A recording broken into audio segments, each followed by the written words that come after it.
5, 4, 3, 2, 1. Buka mulutmu. Pak, kenapa Bapak mau terjun ke dunia politik ini, Pak? Karena kan ini luar biasa sekali politik di Indonesia nih, Pak. Apa alasan utama Bapak pengen banyak duit kayaknya nggak? Enggak ya? Apa alasan utamanya? Sebetulnya kalau cerita pengen banyak duit jangan di DPR. Jadi tukang beca. Jadi pengusaha. Oh, rasa. Ya, kenapa? Kalau DPR ini ya jujur ya, kalau DPR yang betul-betul lah ya. Malah kekurangan aja. Kenapa? Karena memang pemasukan dengan pengeluaran itu nggak sebanding. Kalau kita betul-betul DPR yang amanah. Tapi kalau DPR yang terpilih handphone ganti, jumpa nggak pernah jumpa, asal ke rumah katanya keluar tapi dalam rumah, itu bisa ngumpulin duit. Tapi kalau saya kayaknya agak sulit untuk ngumpulin duit karena pemasukan lebih kecil ketimbang pengeluaran. Iya, setiap yang datang minta duit. Bukan minta duit, artinya minta bantulah proposal segala macam. Jadi nggak bisa pula kita nolak ya kan, Pak? Nggak bisa. Karena konstituen kita.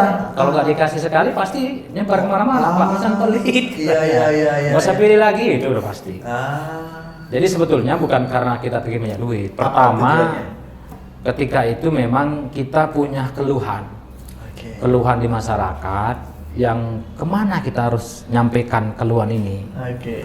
Terakhir keluhan itu kawan-kawan di masyarakat nggak tersalurkan gitu.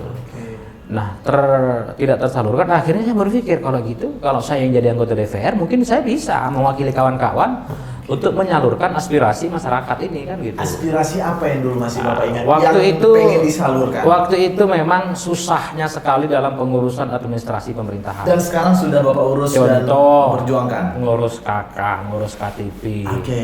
Agak dulu susah kali. Bukan susah sih, agak dipersulit. Agak dipersulit ya. Gitu. Terakhir kalau saya mungkin bisa gitu kan. Kalau saya jadi DPR mungkin bisa membantu masyarakat ini. Bapak jadi anggota DPR, apa langkah Bapak buat menyampaikan aspirasi tadi? Bapakkah ngasih KTP-nya tadi atau gimana? Ya kalau sampai saat ini selagi kita bisa bantu masyarakat itu kita bantu. Cara bantu Bapak? Cara bantunya memang tidak saya langsung lah yang turun. Ketika masyarakat datang, Pak, saya sudah lama ngurus KTP nggak siap-siap. Ke kantor camat, ke sana juga belum keluar. Udah tinggal kita minta aja kakaknya. Mana kakaknya? Fotokan kakaknya. Kita fotokan kakaknya, kita kirimlah ke Dukcapil. Ya, ini tolong dibantu bahwa masyarakat saya KTP-nya belum keluar. Kalau memang KTP sudah foto masyarakatnya, sudah dia bisa di-printkan, itu nggak lama langsung di-printkan. Baru staf praksi saya lah yang ngambil, lalu kasihkan ke masyarakat. Artinya ya itulah yang bisa kita bantu. Karena dengan begitu masyarakat juga senang, tanpa harus kita minta sepeser pun dari masyarakat. KK, KTP, akte kelahiran kan gitu. Kemudian kalau di bidang kesehatan ini kan sangat penting ya. Banyak masyarakat kadang-kadang mau berobat nggak punya uang, kemudian BPJS nggak ada, mau melahirkan nggak punya BPJS. Jadi Bapak biayain nggak? Ya inilah salah satu bentuk kita untuk menyampaikan aspirasi itu ke pemerintah. Ya kan kalau orang mau melahirkan ada jam kersal. Yang seharusnya dia operasi kena 10 juta misalnya kan, dengan kita bawa pakai jam kersal, yang penting dia punya kakak, punya KTP, bisa gratis. Bisa gratis pakai jam kersal. Itulah yang kita inginkan. Akhirnya masyarakat terbantu. Nah itu yang memang pertama yang harus kita jalankan ya sebagai wakil rakyat ini. Ya, namanya anggota dewan, anggota legislatif kan dulu punya janji-janji. Betul. Apa janji yang belum Bapak tunaikan sampai sekarang? Kalau janji sampai sekarang insya Allah tertunaikan. Semua? 90% lah ya. Karena nggak bisa kita katakan tersalurkan semua, karena jalan ini kan pakai waktu. Tahun ini kita kerjakan pengaspalan 2 tahun hancur lagi. Pas sekarang ini memang sedang hancur, Jis. Jadi bukan kita nggak perhatikan, ini sedang menunggu proses pengerjaan. Sudah dimasukkan. Nah itulah janji-janji dulu yang memang pertama yang saya sampaikan ke masyarakat. Yang paling penting itu. Dan alhamdulillah masyarakat menganggap puas gitu. Walaupun diperbaikin rusak, tapi nggak seperti dulu. Kalau dulu sama sekali nggak tersentuh. Pak, Bapak pengen jadi anggota dewan ini sampai berapa periode? Jadi awalnya Bang Haji, saya itu nggak pernah terpikir mau jadi anggota dewan. Tak pernah terpikir. Saya tamat sekolah SD dulu cita-cita ingin jadi polisi. Tapi tamat SMP badan saya nggak naik-naik, nggak tinggi gitu. Polisi sama tentara kan harus tinggi. Jadi poli lah. Jadi kok nggak bisa naik, terakhir saya rubah cita-cita saya. Masuk saya aliyah. Begitu masuk aliyah di Ismailiyah Kisnu Ali itu kan pelajarannya kitab kuning. Berubah saya pengen jadi ustad. Pengen jadi ustad. Begitu tamat saya Kisnu Ali, ya saya juga dipanggil orang juga untuk khutbah Jumat, untuk ngisi pengajian kan gitu, untuk kemana-mana lah kan. Jadi awalnya saya jadi anggota DPR itu ketika saya ikut berorganisasi. Saya kan orang organisasi di Al-Wasliyah. Pertama saya pernah menjadi ketua IPA. IPA itu Ikatan Pelajar Al-Wasliyah. Dari ketua ranting, ketua kecamatan sampai ketua kota Medan. Saya di kader itu di Al-Wasliyah. Dari mulai LKD, LKM, LKI. Berarti Al-Wasliyah sama P3 bersinergi? Sangat bersinergi. Kenapa? Karena Al-Wasliyah partainya P3 gitu berarti? Rata-rata dulu itu Al-Wasliyah itu berpartai di P3. Ketika masih 3 partai ya, Golkar, PDI, P3. Itu rata-rata hampir 99% kader Wasliyah itu partainya P3. Nah, sekarang karena sudah banyak partai ya masuklah PKB, PKS, bermacam-macam lah keinginan kader Wasliyah itu. Tapi saya berdirinya itu dari Al-Wasliyah. Pernah jadi ketua GPA, pernah jadi bendahara Al-Wasliyah kan gitu, sampai sekarang di penasihat Al-Wasliyah di Serdang. Nah, karena saya basicnya di organisasi, ketika saya masih kelas 3 SMA waktu itu, saya diajak kawan. Yuk masuk P3 kan gitu. Waktu itu tahun 99, kalau nggak salah 97, 99 gitulah. Ketika pemilu diajak ke P3, saya ikut. Nah, ketika itu saya jadikan ketua ranting di Komat 4 atau Komat 3, lupa Majer Kota. Masuklah saya di P3. Karena saya masuk di P3, terus saya ikutin, kok timbul ingin menjadi anggota DPR. Nah, jadi awalnya itu saya dari tamat SD, SMP itu nggak kepingin jadi anggota DPR, nggak ada cita-cita saya jadi anggota DPR. Begitu tamat SMA, masuk kuliah, baru saya oke lah, coba menjadi anggota DPR. Nah, jadi tahun 2009 saya caleg provinsi di Medan, kota Medan. Waktu itu kalah. 2009 karena memang belum pengalaman provinsi. Bukan langsung provinsi. Itulah mungkin angan-angan itu ya kan. Langsung provinsi. Dapil Medan tahun 2009. Kalah dengan senior saya, sama-sama orang Wasliyah. Abang Anda Haji Rijal Sirait. Yang duduk dia waktu itu. Karena kalah, pindah saya ke Bandar Setia, ke Percut, saya ngambil ketua PAC kecamatan P3. Waktu itu saya keliling kemana-mana, sosialisasi. Kemudian di 2014 saya nyalon lagi untuk kabupaten Deli Serdang. Nah disitulah mungkin ya Allah mengizinkan saya jadi anggota DPR. Cukup berat memang untuk melangkahkan. Kenapa harus P3 Pak? Kan banyak partai Islam lainnya. Kenapa ya? Pertama itu memang hati saya nggak kemana-mana. Karena ke P3. Kenapa? Karena P3 itu lambangnya Ka'bah. PKB kan lambangnya bukan Ka'bah. Cuman P3 lah lambang Ka'bah. Begitu saya melihat partai yang lambangnya Ka'bah, tersentuh hati saya. Saya harus masuk P3. Nah, makanya saya nyalek di P3. Kenapa? Saya pernah baca hadis begini, Jis. Ada 5 hal yang kita pandang saja ibadah. Kan gitu. Salah satunya memandang Ka'bah. An-nazru ilal Ka'bah ibadah. Jadi saya pahamin betul hadis itu. Dalam hati saya pandang saja Ka'bah itu dalam hadis itu ibadah, apalagi saya pilih, apalagi saya masuk ke dalam Ka'bah itu gitu. Berarti itu merupakan strategi partai untuk bukan itu memang hadis. Enggak, strategi partai memasukkan lambang Ka'bah, gambar Ka'bah di partai agar orang Islam tadi itu memahami hadis yang tadi. Kalau itu mungkin pendiri partai dulu lah ya, karena pendiri partai ini kan para ulama. Mereka istikharah untuk menentukan apa lambang P3 ini. Ada dari partai NU ketika itu, ada dari PSI, ada dari Partai Serikat Islam Indonesia 4 partai itu bergabung menentukan apa lambang P3. Setelah istikharah maka itulah muncul lambang Ka'bah di P3 itu. Jadi sampai sekarang nggak bisa saya meninggalkan P3. Kalaupun maaf cakapnya saya nggak jadi anggota DPR atau misalnya dipecat, bukan dipecat atau misalnya bermasalah, bagus saya nggak usah berpartai daripada saya harus keluar dari P3 gitu. Oh gitu. Gitu deh. Pindah ke partai lain? Misal nih Pak, misal partai lain ngebayar Bapak untuk jadi bupati. Di Labura lagi. Bapak di Minang, tapi gabung partai ini dulu, mau nggak Bapak? Sampai saat ini belum terpikir untuk pindah partai. Kalau misalnya ada tawaran, Mudah-mudahan nggak tergiur saya. Mudah-mudahan nggak tergiur. Labura loh Pak, yang Bapak pengen loh. Walaupun kampung sendiri. Iya, masih belum terpikirkan. Masih belum, karena memang cuman ya sejarah saya di P3 ini cukup panjang. Cukup susah lah meninggalkan P3 ini. Tapi di dalam partai ada nggak yang berusaha menjatuhin Bapak? Wah, kalau itu pasti ada. Namanya politik. Respon Bapak? Kalau saya menganggap itu biasa. Kenapa? Karena persaingan di politik itu kan khususnya di internal. Dalam merebut posisi istilahnya jabatan ketua itu ya pasti saling sikut menyikut. Tapi pertama kan niat kita berpartai ini kan pertama harus ikhlas. Kalau kita sudah ikhlas ketika kita berpartai ini, insya Allah ketika jalankan dengan baik, kita nggak pernah merasa tersinggung, tersakitin. Kalau cerita kita tersakitin, saya tersakitin sebetulnya. Tahun 2010 kemarin, ketika bukan 2015, ketika musyawarah cabang P3 dari Serdang, itu sesungguhnya yang menang untuk jadi ketua itu saya. Mutlak saya 37 suara ketika muncul.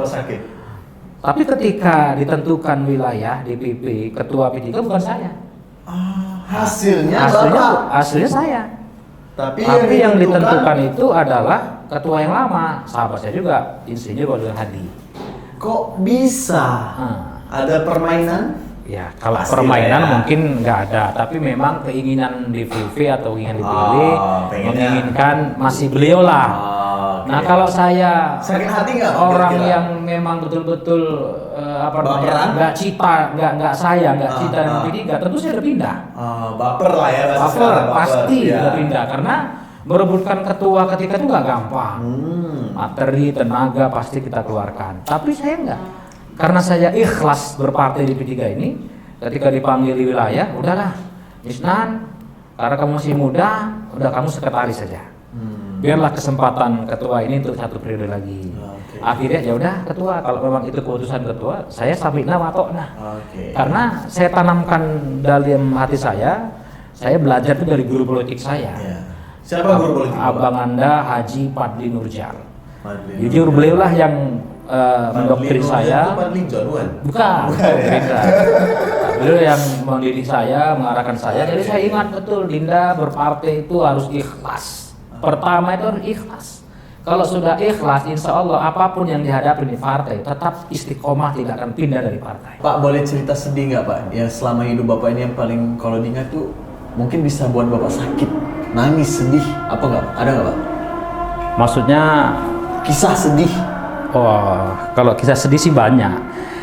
Yang paling teringat itu sampai itu? sekarang. Apa itu? Saya pernah 3 hari nggak makan. Itu yang cerita susah sedih. Kenapa?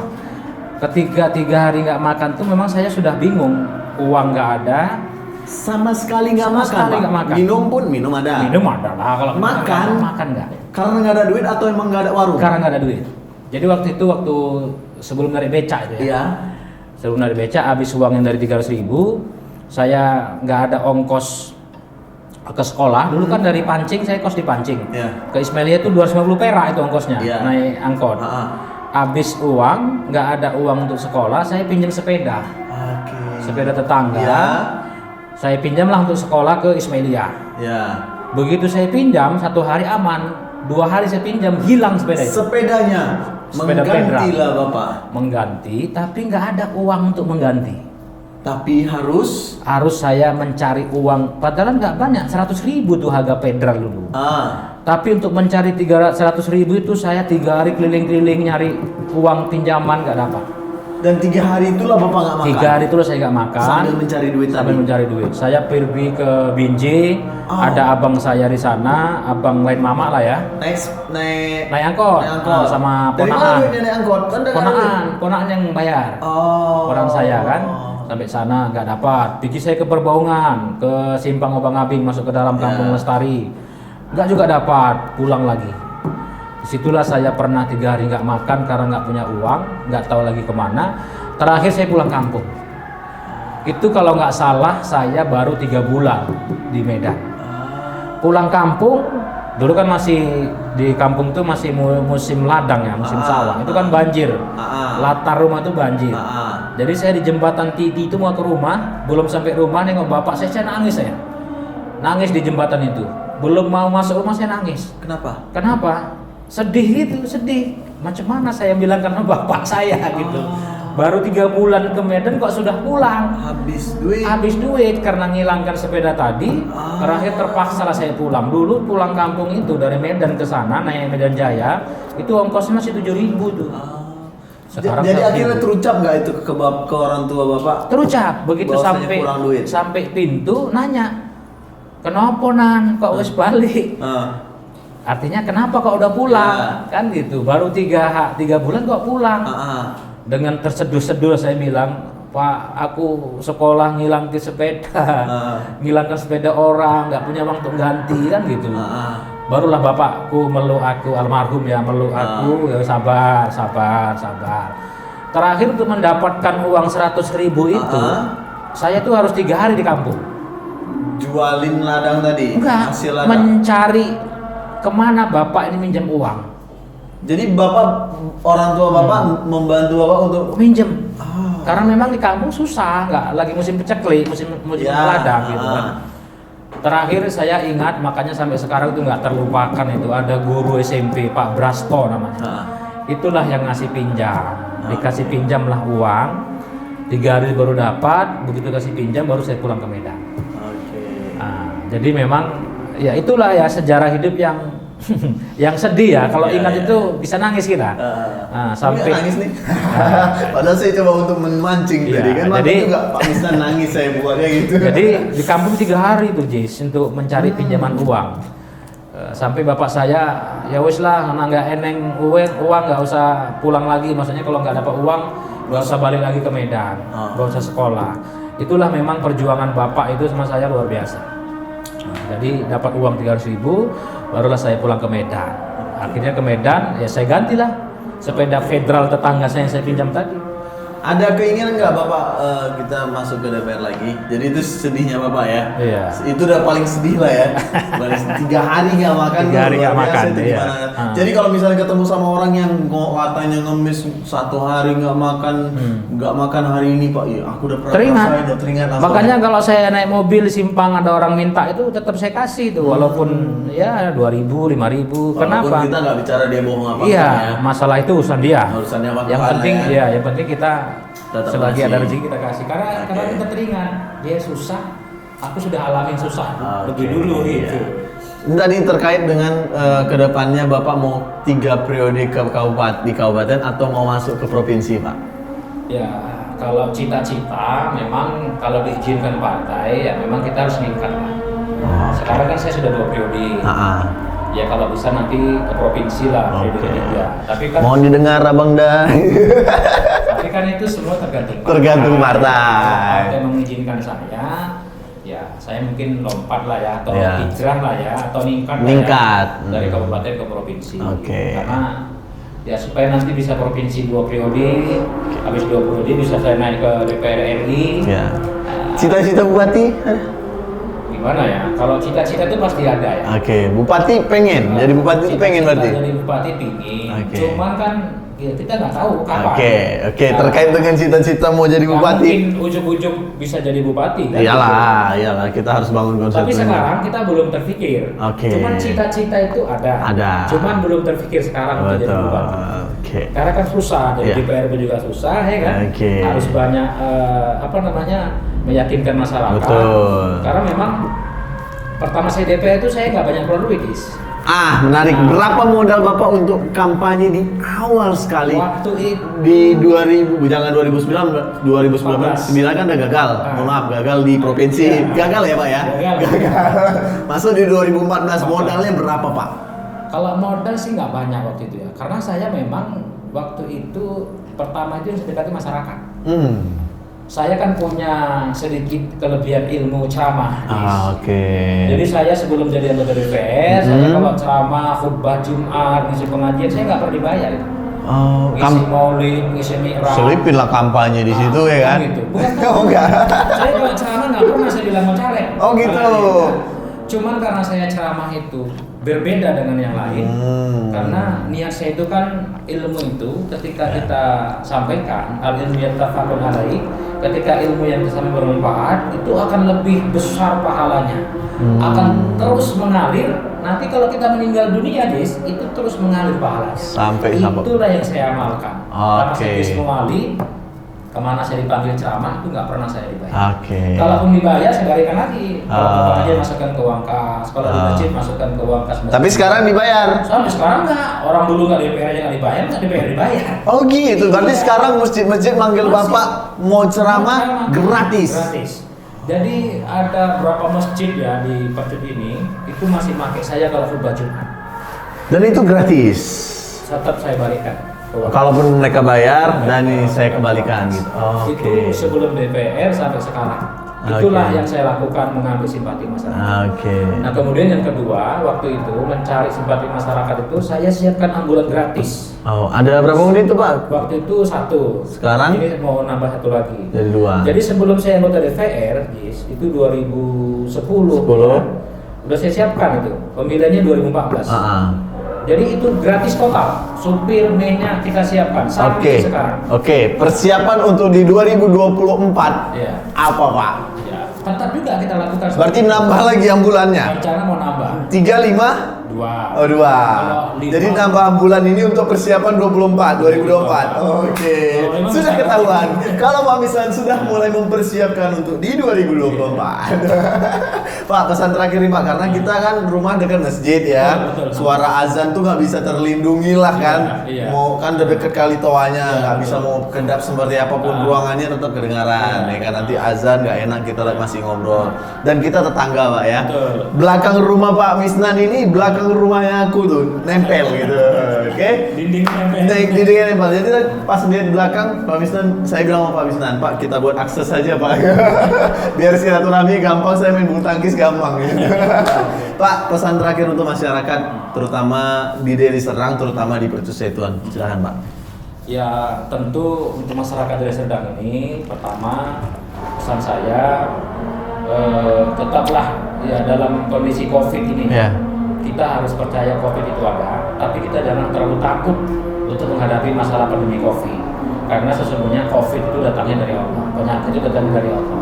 Tetap waspada, tetap jaga protokol kesehatan dari pemerintah supaya seluruh masyarakat Deli Serdang ini bisa terhindar dari penyakit COVID.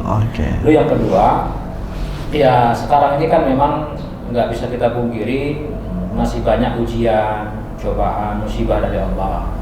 Ya paling tidak sama-samalah kita dekatkan diri kepada Allah dengan meningkatkan ibadah.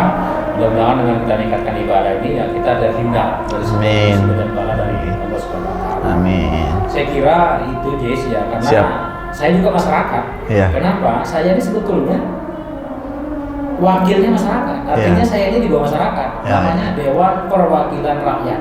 Di situ ada kalimat wakil rakyat. Berarti rakyat itu di atas saya. Ketika masyarakat minta tolong, ketika masyarakat minta bantu, saya wajib membantu. Kenapa? Saya wakil mereka. Jadi kalau saya disuruh masyarakat. Berarti si ketua tadi rakyat tadi lah ketua. Maksudnya, kita wakil. Bapak wakil. Saya kan masyarakat. Berarti saya ketua Bapak. Betul. Iya kan, Bapak wakil saya. Jadi ketika Adis minta tolong nyuruh saya nggak boleh marah Adis. Kenapa? Adis di atas saya wakil Adis. Berarti saya wakil rakyat, berarti saya di bawah rakyat. Artinya itulah sebetulnya kalau mau diambil hakikat namanya.